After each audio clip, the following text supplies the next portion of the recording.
ஏன் 100 ஓட்டு குறைஞ்சிருக்கு, இன்னும் 150 ஓட்டுகள் எங்கிருந்து வந்திருக்குன்னு நீங்க பர்சனல் ஓனர்ஷிப் எடுக்க வேண்டிய நேரம்.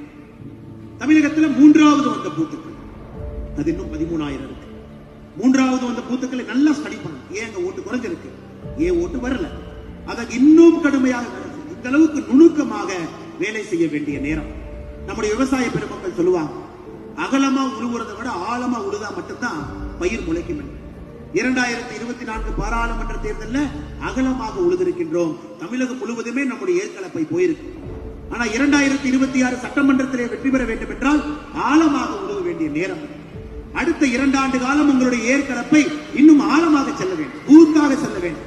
முதல் எதற்கு வந்திருக்கும், முதல்ல வந்து அப்படியே வச்சு 2வது வந்திருக்கக்கூடிய பூத்தை முதல்ல கொண்டு வாங்க. 3வது வந்திருக்கக்கூடிய பூத்து இன்னும் அனலைஸ் பண்ணி ஏன் ஓட்டு குறைஞ்சதுன்னு ஸ்டடி. ஏன்னா நம்ம சங்கல்பம் எல்லோரும் எந்திரிச்சு நின்று சிவராஜ் சிங் சௌகான் ஐயா அவர்கள் முன்பு